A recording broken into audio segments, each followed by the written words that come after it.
Hari-hari terkutuk. Bagian 4. Maafkan aku kira kau masih gadis, kata Wiro sambil tersenyum dan menggaruk kepala. Ucapan ini membuat perempuan di hadapannya menjadi merah parasnya.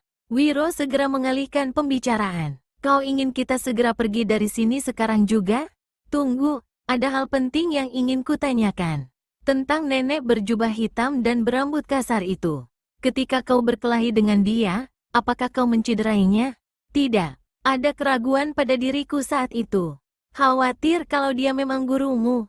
Dia memang guruku, walau hanya sempat mengajarku ilmu silat selama 3 bulan, kata perempuan muda itu pula. Aku harus segera mencarinya. Aku butuh bantuannya menghadapi 3 manusia terkutuk itu. Wiro hanya berdiam diri. Perempuan di depannya menatap wajahnya beberapa lama, lalu bertanya, kau kecewa kalau aku tidak mau menceritakan siapa diriku dan apa yang telah terjadi padaku? Wiro hanya tersenyum dan gelengkan kepala. Kurasa kau orang baik dan mungkin bisa kupercaya. Baiklah, akan kukatakan siapa diriku. Namaku Antini, suamiku Lord Kameswara. Tapi dia sudah tewas, dibunuh secara keji oleh Kebo Panaran dan 3 kawannya. Jilid 9. Bukit kecil subur itu terletak di sebelah barat Kali Bogowonto, tak berapa jauh dari Banyuurip. Di sebuah rumah, seorang lelaki berusia sekitar setengah abad tengah membersihkan biji-biji kopi dalam 3 buah keranjang besar. Dia telah melakukan pekerjaan itu sejak pagi. Kelihatannya pekerjaan ringan saja, tetapi cukup melelahkan dan membuat tubuhnya pegal serta keringatan. Karena tenggorokannya terasa kering, lelaki ini mengambil kendi tanah berisi air putih, lalu meneguknya. Selagi dia meneguk air inilah, kedua matanya melihat 5 orang penunggang kuda muncul di kaki bukit sebelah barat dan bergerak ke arah rumahnya. Tak berapa lama kemudian, muncul 5 penunggang kuda itu sudah memasuki halaman. Ternyata mereka 4 orang lelaki berpakaian kumal, berambut panjang riap-riapan dan bertampang sangar. Yang satu lagi, seorang perempuan berpakaian dan berikat kepala kuning. Wajahnya tak kalah seram dengan 4 lelaki itu. Kelima penunggang kuda berhenti di depan rumah, lalu turun dari kuda masing-masing. Yang sebelah depan, yaitu yang bertubuh tinggi hitam, berewok dan berkumis tebal, berdiri berkacak pinggang, sementara 3 lainnya tegak sambil menyeringai. Lord Kameswara, kau tidak mengenali kami lagi? Tanya si berewok dengan suara lantang. Astaga, kalau tidak mendengar suaramu, aku hampir lupa. Kebo Panaran, menyahut lelaki di dalam rumah, lalu melompat berdiri, menubruk dan merangkul si tinggi hitam berewok. Dia juga memeluk 4 orang lainnya sambil menyebut nama mereka satu persatu. Bargaspati, Tunggul Anaprang, Legok Ambengan dan Ambar Parang Kuning. Orang yang terakhir, yakni perempuan berbaju kuning yang pada pinggangnya bergelantungan selusin pisau belati, tertawa tinggi lalu berkata, tidak salah kalau dia tidak mengenal kita lagi. Abis, tampang dan pakaian kita dekil lecak seperti ini. Hik hik hik kek. 4 kawannya menyeringai, sedang si pemilik rumah yang bernama Lord Kameswara tertawa lebar. Dia mempersilakan kelima orang itu masuk dan duduk di atas sehelai tikar lebar. Kau kelihatan hidup tenteram di sini, Lord Kameswara, kata lelaki bernama Bargaspati. Kepalanya botak, tubuhnya gemuk. Dia mengenakan pakaian dan ikat kepala serba merah. Yang bernama Legok Ambengan ulurkan kepalanya ke dekat keranjang kopi. Kau sudah jadi petani kopi rupanya. Dan sedang panen? Wah, kami datang tepat pada waktunya untuk dapat menikmati kopi hasil kebunmu. Jangan khawatir, akan kubuatkan kopi untuk kalian berlima, kata Lord Kameswara. Lalu dia bertanya, selama ini kemana saja kalian menghilang? Siapa bilang kami menghilang? Kata Kebo Panaran sambil mengusap brewoknya. Dia berpaling pada kawan yang duduk di sebelahnya. Legok, coba kau katakan pada bekas pimpinan kita ini apa saja yang kita lakukan selama ini. Legok Ambengan, yang berpakaian serba hijau dengan 2 golok tersisip di pinggangnya kiri kanan, bersandar ke dinding rumah. Sambil meluncurkan kedua kakinya, dia berkata, 1 bulan setelah pertemuan kita terakhir, kami berhasil menjebak serombongan pasukan kerajaan. Mereka berjumlah 12 orang dan membawa barang-barang cukup berharga. Setelah itu, kami berhasil menyusup masuk ke dalam rumah kediaman Pangeran Blorong. Sejumlah harta dan uang kami rampas. Bahkan 2 orang selir sang pangeran sempat kami ajak berkeliling selama 2 bulan. Kami juga sempat bergabung dengan para penjahat di hutan sebelah utara. Kami berhasil mengumpulkan sejumlah harta kekayaan. Digabung dengan yang kita dapatkan di masa perang tempo hari, kita berenam dengan kau, boleh dibilang sudah jadi orang-orang kaya baru. Kalau begitu, kalian semua bisa menjalani hidup senang, tak perlu berkeliaran lagi, kata Lord Kameswara. Maunya memang begitu, menyahuti Kebo Panaran. Tapi kami merasa peperangan belum selesai. Itu pula sebabnya kami datang menemuimu. Kau bekas pimpinan kami di masa perang. Sampai saat ini, kami tetap menganggapmu sebagai pemimpin. Kami datang untuk minta kau pimpin kembali, guna melanjutkan perjuangan. Sesaat Lord Kameswara seperti tercengang mendengar kata-kata bekas anak buahnya itu. Kawan-kawan, sakit hati kita terhadap raja yang sekarang memang tak bisa lenyap sampai kapanpun. Tetapi adalah sangat berbahaya kalau kalian menjalani hidup sebagai penjahat dan perampok, malah berani memasuki tempat kediaman Pangeran Blorong, menculik 2 selirnya, dan membunuh pasukan kerajaan. Kalian akan jadi sasaran pengejaran seumur hidup. Kalian bisa celaka, kita semua bisa celaka. Kau kedengarannya seperti takut pada kerajaan, Lord Kameswara. Mana keberanian yang pernah kau tunjukkan di masa perang dahulu? Kebo Panaran, sekarang keadaan sudah berubah, kata Lord Kameswara pula. Maksudmu berubah bagaimana? Tanya Legok Ambengan. Apanya yang berubah? Kau bilang perang sudah berakhir. Kami mengatakan tidak. Kau keliru, Legok. Perang nyata-nyata telah berakhir sejak jatuhnya Sri Baginda yang lama tewas di tangan raja yang sekarang memerintah. Ini kenyataan yang tidak bisa dipungkiri, sahabat-sahabatku. Kebo Panaran tertawa. Kau keliru, Lord Kameswara. Apa kau tidak tahu bagaimana sisa-sisa prajurit kerajaan yang masih setia dengan raja lama kini menyusun kekuatan? Di mana-mana mereka melakukan perang susup atau perang gerilya. Walau sedikit demi sedikit, tetapi secara pasti, mereka menggerogoti kekuatan kerajaan hingga satu ketika akan lumpuh dan hancur. Kekuatan pasukan yang setia pada Sri Baginda lama terlalu kecil. Terpencar-pencar, mereka mudah dihancurkan oleh pasukan kerajaan. Kebo Panaran geleng-gelengkan kepala. Buktinya, sampai saat ini pasukan kerajaan tidak mampu menghancurkan kami berlima. Mungkin sekarang tidak, sahabatku. Tapi percayalah, kerajaan sekarang benar-benar kuat. Mereka memiliki prajurit yang terlatih, perwira yang tangguh, serta dibantu oleh belasan tokoh-tokoh silat tingkat tinggi. Itu betul, memotong Bargaspati. Tetapi apakah kita akan jadi patah semangat, hanya karena kelemahan yang tidak berarti itu? Kita bisa mengumpulkan harta dan uang untuk membeli atau membuat senjata. Untuk menggembleng semua prajurit kita, bahkan kalau perlu membeli perwira dan tokoh silat kerajaan. Aku yakin tidak semudah itu melakukannya, sahabat-sahabat, kata Lord Kameswara pula. Sudahlah, tak usah kita ributkan lagi soal apakah perang sudah selesai atau belum. Yang jelas, kami minta kau jadi pemimpin kami kembali. Kita akan kumpulkan kawan-kawan, bentuk pasukan baru. Kita pasti menang, Kameswara. Yang bicara adalah Ambar Parangkuning. Di masa perang saudara, antara Ambar Parangkuning dan Lord Kameswara terjalin hubungan mesra. Tapi hubungan itu keburu diketahui oleh istri Lord Kameswara, sehingga perempuan ini dalam marahnya melarikan diri. Malang baginya, di tengah jalan dia diserang penyakit menular dan akhirnya menemui ajal. Lord Kameswara merasa sangat bersalah dan berdosa besar.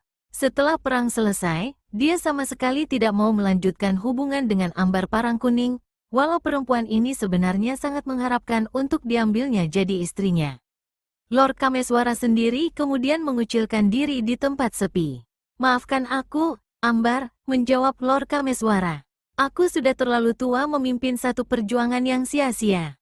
Kebo Panaran bisa kalian jadikan pemimpin baru. Aku ingin di sisa usiaku menikmati hidup yang tenteram. Aku akan hidangkan kopi untuk kalian. Lalu Lord Kameswara berdiri dan masuk ke dalam rumah. Tak berapa lama kemudian, dia keluar lagi membawa sebuah nampan kayu. Di atas nampan terdapat 6 buah cangkir tanah dan sebuah teko besar berisi kopi panas. Di atas nampan itu masih ada sebuah piring kaleng besar berisi pisang goreng. Kepulan asap kopi yang harum, serta sedapnya bau pisang goreng membuat air liur kelima orang itu jadi berdecak. Hidung mereka kembang-kempis, dan mata mereka tiba-tiba saja menjadi membesar. Seorang perempuan sangat muda, mungkin masih gadis, berkulit kuning langsat dan berwajah cantik sekali, serta memiliki potongan tubuh yang menggiurkan, melangkah di belakang Lord Kameswara. Orang-orang itu bertanya-tanya siapa adanya si jelita yang menurut dugaan mereka berusia sekitar 20 tahunan itu. Kebo Panaran mengusap brewoknya, kedua matanya tak berkesip. Tunggul Anaprang membasahi bibir dengan ujung lidah berulang kali, sedang Legok Ambengan dan Bargaspati seperti orang tersirap sihir, memandang tak bergerak dan tak berkedip. Ambar Parang Kuning tampak tenang saja. Namun diam-diam, dalam dadanya muncul satu getaran rasa cemburu. Tidak kusangka kau menyimpan seorang darah jelita di rumah ini, Lord Kameswara, kata Kebo Panaran pada Lord Kameswara, tetapi matanya memandang pada perempuan itu dengan pandangan mata seperti hendak menelanjangi. Kami tahu dari istrimu dulu kau tidak memiliki anak. Siapa gerangan bidadari ini, Kameswara? Tanya Tunggul Anaprang pula sambil mengusap muka yang pucat berulang kali. Lord Kameswara tersenyum. Ini Antini, istriku, menerangkan Lord Kameswara. Karena tidak menduga sama sekali, karuan saja keempat lelaki itu jadi terkejut, dan ada yang keluarkan seruan tertahan. Sementara itu, paras Ambar Parang Kuning kelihatan berubah. Istrimu katamu, Kames? Tanya Bargaspati. Betul. Lord Kameswara meletakkan nampan di lantai yang beralaskan tikar. Kelima kawannya jadi saling pandang. Kini aku tahu, rupanya ini sebabnya. Kau tak mau lagi meneruskan perjuangan, tak mau lagi ikut perang. Karena kini kau sudah punya istri cantik jelita, kata Kebo Panaran. Boleh saja kau bilang begitu. Tapi alasanku tadi sudah kukatakan. Aku ingin hidup tenteram. Tunggul Anaprang menyeringai. Usia kalian pasti terpaut jauh. Istrimu ini sebenarnya pantas jadi anakmu. Hahaha. Paras istri Lord Kameswara jadi merah mendengar kata-kata itu. Lord Kameswara sendiri merasa tidak enak dengan ucapan Tunggul Anaprang tadi. Namun, dia tenang saja. Antini masih keponakan mendiang istriku. Dia anak baik. Kami tahu perbedaan umur kami yang menyolok. Tetapi dia merasa berjodoh denganku. Kalau tidak ada dia, siapa yang akan merawat tubuh keropok ini? Kau benar-benar tua bangka yang beruntung, kata Legok Ambengan, sementara Lord Kameswara menyuruh istrinya menuangkan kopi hangat ke dalam 6 cangkir tanah. Selagi masih hangat, silakan kalian minum kopinya.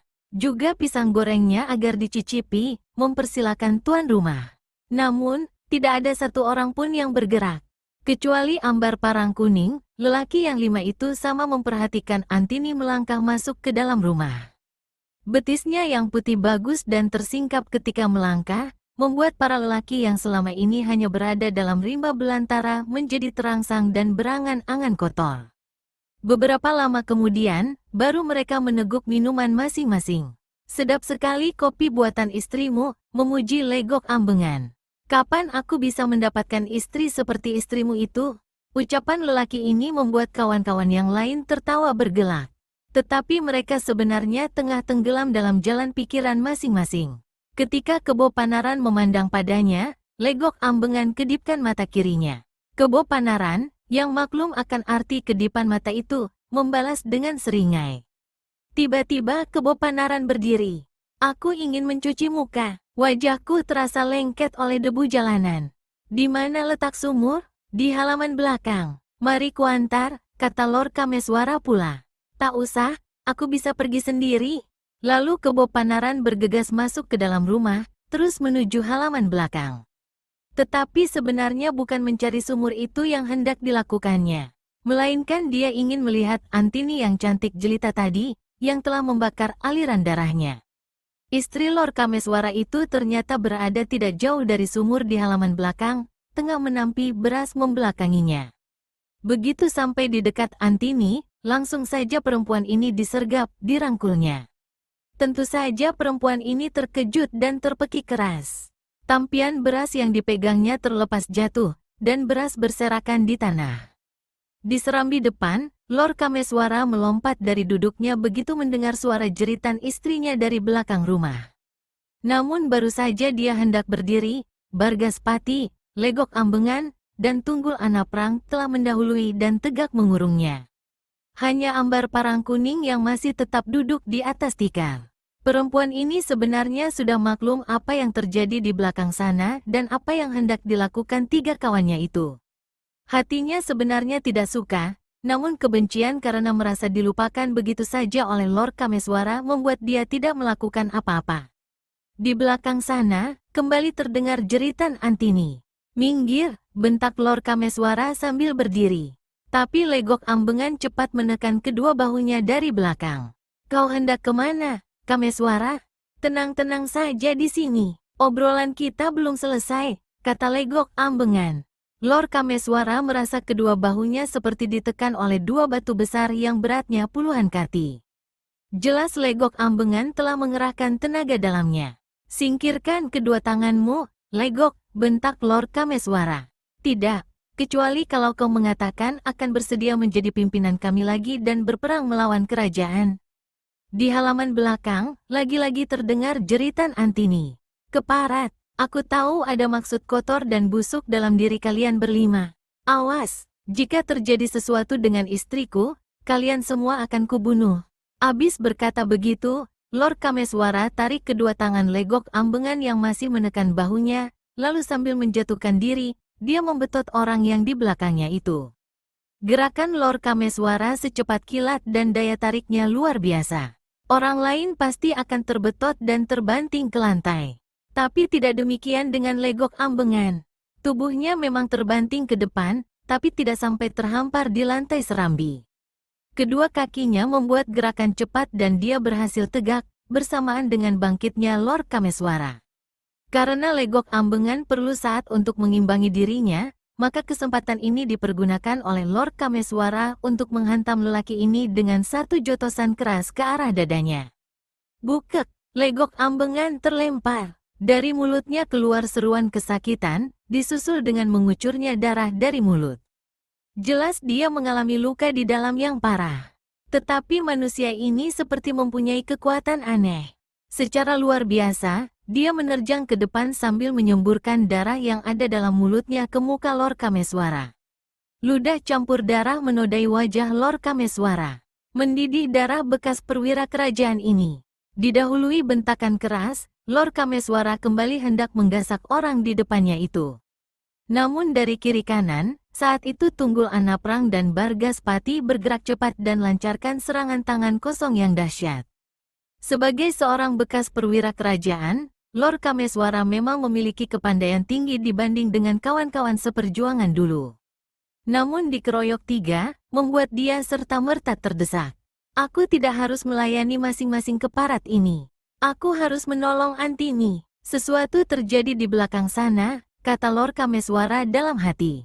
Kaki kanannya menendang mencari sasaran di perut Legok Ambengan. Serentak dengan itu, tangan kirinya menderu ke arah kepala Bargaspati. Selagi kedua orang ini membuat gerakan menghindar, Lord Kameswara lepaskan pukulan tangan kosong ke arah Tunggul Anaprang. Serangkum angin menderu keras. Tunggul Anaprang sudah tahu kalau bekas pimpinannya itu memiliki tenaga dalam lebih tinggi darinya. Dia tak berani menangkis, karenanya cepat mengelak dengan melompat ke samping. Selagi dua orang lainnya belum sempat berbuat sesuatu, Lord Kameswara cepat menerjang dan lari ke dalam rumah, terus berkelebat ke halaman belakang. "Kebo Panaran Keparat, kubunuh kau!" teriak Lord Kameswara ketika menyaksikan apa yang terjadi di halaman belakang dekat sumur. Jilid 10. Kebo Panaran seperti orang kemasukan setan merobek pakaian Antini. Nafsu mesum semakin membakar tubuh lelaki ini, begitu dada istri Lord Kameswara itu tersingkap lebar. Saat itu Legok Ambengan, Bargaspati, Tunggul Anaprang, serta Ambar Parangkuning sudah berada pula di halaman belakang itu. Tiga lelaki ini menahan nafas menyaksikan keindahan dada Antini. "Kebo, jangan kau makan sendiri daun muda berwajah bidadari itu," seru Tunggul Anaprang. Lalu dia melompat dan mendekap Antini dari samping dan menciumi perempuan ini.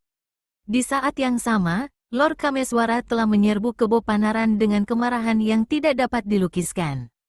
Tinjunya menderu ke arah muka Kebo Panaran. Perkelahian seru segera terjadi, tanpa Lord Kameswara menyadari bahwa keadaan istrinya yang sedang dibelanya itu justru saat itu makin berbahaya. Tunggul Anaprang, Bargaspati, dan Legok Ambengan berebut cepat menggerayangi tubuh Antini yang menjerit-jerit tiada henti hingga suaranya serak. Manusia-manusia iblis, kertak Lord Kameswara. Dia memutar tubuh meninggalkan Kebo Panaran, berkelebat ke arah Legok Ambengan. Tangannya bergerak cepat menyambar satu dari dua golok yang tergantung di pinggang Legok. Dengan senjata itu, lalu dia mengamuk. Melihat hal ini, Kebo Panaran dan kawan-kawan segera pula menghunus senjata masing-masing. Kebo Panaran mencabut golok besarnya. Tunggul Anaprang loloskan rantai besi yang menggelung pinggangnya. Bargaspati cepat keluarkan celurit besarnya, sedang Legok Ambengan juga sudah mencabut goloknya yang kini hanya tinggal satu. Kini perkelahian beralih dari hanya mempergunakan tangan kosong menjadi perkelahian dengan senjata tajam. Saat itu, hanya Ambar Parang Kuning yang tidak ikut mengeroyok dan tetap tegak di tempatnya. "Antini, lari! Selamatkan dirimu!" teriak Lord Kameswara, ketika dia menyadari dirinya mulai terdesak. Tapi sang istri malah balas berteriak, "Kang Mas Kames, saya memilih mati bersamamu." Lalu perempuan muda ini menyambar sebilah parang yang tersisip di dinding belakang rumah. Namun, belum sempat dia menyentuh senjata ini, Tunggul Anaprang melompat dari kalangan perkelahian dan menyambar pinggangnya. Kedua orang itu jatuh bergulingan di tanah. Celakanya, ketika berada di sebelah atas, langsung saja dia menciumi dan menggerayangi tubuh Antini. "Kang Mas Kames, tolong, tolong, Tunggul, setan kau!" teriak Lord Kameswara. Dia tidak pedulikan lagi para pengeroyoknya, langsung saja dia berkelebat ke kanan untuk menolong istrinya yang tengah dinodai orang. Namun saat itu pula, celurit di tangan Bargaspati menyambar. Lord Kameswara masih sempat melihat datangnya senjata lawan. Dia mengelak, tapi terlambat. Ujung celurit membabat pipi kirinya. Darah mengucur deras dari luka yang terbuka. Antini menjerit keras. Selagi Lord Kameswara tertegun sempoyongan sambil pegangi wajahnya yang koyak. Golok yang tadi dipegangnya sudah terlepas jatuh. Saat itulah Kebo Panaran datang dari samping, menusukkan goloknya ke perut Lord Kameswara. "Jangan bunuh dia!" Satu suara membentak. "Heh!" Gerakan tangan kanan Kebo Panaran sesaat terhenti. Dia berpaling ke samping. "Heh! Betul kau yang barusan bicara, Ambar?" Ambar Parang Kuning memandang tajam dan tak berkesip pada Kebo Panaran, membuat sesaat lelaki ini jadi tertegun. "Rupanya kau masih mencintai dia, Ambar.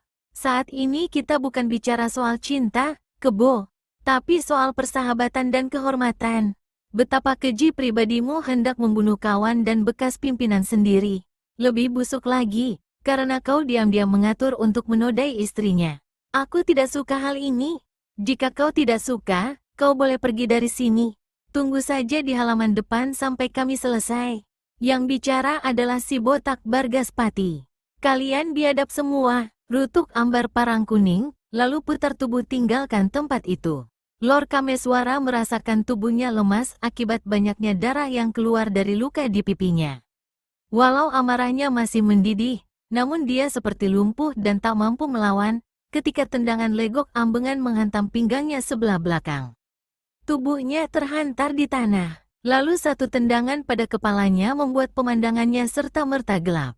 Megap-megap dan boleh dikatakan sudah setengah pingsan, Lord Kameswara coba bangun. Namun tusukan golok Kebo Panaran ke lehernya mengakhiri semuanya. Darah menyembur muncrat dari batang leher Lord Kameswara. Bekas perwira yang malang ini terguling di tanah tanpa berkutik lagi. Melihat suaminya menemui ajal seperti itu, ditambah dia tidak bisa melepaskan diri dari cengkeraman Tunggul Anaprang, Antini seperti gila hanya bisa menjerit serak. "Bunuh, bunuh saja aku!" teriak perempuan muda berusia 20 tahun ini. Kebo Panaran tertawa mengekeh. Sambil menyeka golok berdarahnya ke celana hitamnya, orang ini melangkah mendekati Tunggul Anaprang yang masih bersama Antini. Jangan rakus, jangan dimakan sendiri, Tunggul, kata Kebo Panaran sambil mencekal baju biru Tunggul anak perang, lalu menariknya ke atas kemudian dibanting lagi ke tanah. Dan berkata, kau dan yang lain-lainnya gotong mayat Kameswara dan cemplungkan ke dalam sumur. Jangan, kata Antini perlahan, yang sudah lemas tak punya kekuatan lagi. Sesuai perintah Kebo Panaran, 3 orang kawannya segera menggotong jenazah Lord Kameswara. Lalu jenazah itu dilemparkan ke dalam sumur. Kebo Panaran menyeringai. Dia berjongkok di samping Antini yang masih terbaring tak berdaya di tanah. Tak ada yang harus kau takutkan. Aku lebih muda dan lebih gagah dari suamimu si tua bangka tak tahu diri itu. Jika kau mau selamat, ikuti saja apa mauku dan mau kawan-kawanku. Mari kita bersenang-senang sebentar. Iblis, manusia durjana, pergi. Kebo Panaran hanya ganda tertawa. Perlahan-lahan dia buka ikat pinggang besarnya, lalu berlutut di samping tubuh Antini. Saat itu, perempuan ini sudah tak punya daya apa-apa lagi. Hanya air mata saja yang masih sanggup dikeluarkannya. Dadanya bergoncang keras ketika Kebo Panaran menarik kain panjangnya. Lalu dilihatnya wajah lain di atas tubuhnya. Lalu wajah lain lagi, dan lain lagi. Ini adalah hari paling terkutuk bagi perempuan muda yang malang itu. Menjelang rembang petang, keempat orang itu berkumpul di halaman depan rumah Lord Kameswara. Kuda ambar kuning tidak kelihatan, kata Bargaspati sambil mengusap mukanya yang penuh keringat. Dia benar-benar sudah kabur rupanya, menyahuti Legok Ambengan. Kabur atau kemanapun dia, tak usah dipikirkan. Cepat atau lambat, dia pasti akan bergabung lagi dengan kita. Tolol kalau dia pergi mentah-mentah begitu saja. Apa dia tidak ingin bagian dari segala harta kekayaan dan uang yang kita simpan di tempat rahasia itu? Kebo Panaran meludah ke tanah. Sudah, jangan banyak bicara lagi. Cepat tinggalkan tempat terkutuk ini. Bersamaan dengan tenggelamnya sang surya, dan keadaan mulai gelap karena malam segera tiba, di halaman depan rumah kediaman Lord Kameswara kelihatan satu bayangan.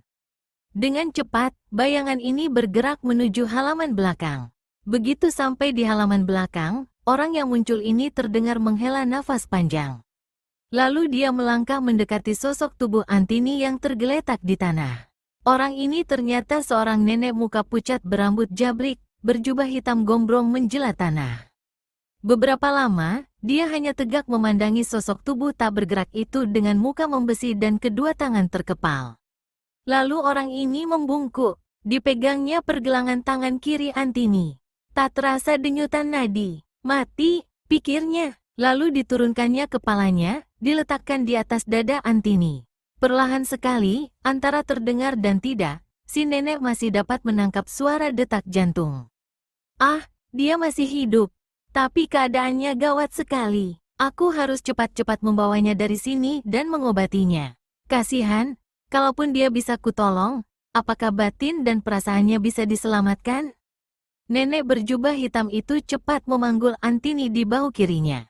Sebelum pergi, dia berpaling ke arah sumur di mana sebelumnya Kebo Panaran dan kawan-kawan telah mencemplungkan Lord Kameswara ke dalam sumur itu. Dia tak mungkin bisa kutolong. Semoga rohnya tenteram di tempat itu. Si nenek menghela nafas sekali lagi, lalu sekali berkelebat dia pun lenyap dari tempat itu bersama Antini. Tempat itu kini hanya diselimuti kepekatan malam dan kesunyian. Antini tidak tahu berapa lama dia jatuh pingsan. Sewaktu sadar, didapatinya dirinya tergolek dalam sebuah goa batu yang dinding-dindingnya terasa dingin. Perempuan malang ini sesaat menatap langit-langit goa. Dia coba berpikir dan mengingat-ingat. Tiba-tiba satu goncangan dahsyat melanda benak dan hatinya. Langsung dari mulutnya terdengar suara jeritan. Dia akan terus menjerit, kalau saja tidak ada yang muncul.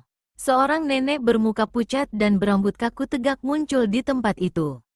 Wajahnya seram, tapi suaranya lembut. Anakku, tabahkan hatimu. Aku tahu penderitaanmu lebih berat dari seisi jagat ini, lebih dalam dari laut dan lebih tinggi dari langit. Aku mohon kau ingat pada Tuhan. Dialah yang telah menakdirkan segala sesuatu dalam hidup kita ini. Kau harus tabah, anak. Aku akan menolongmu. Antini bangkit dan duduk bersandar ke dinding goa.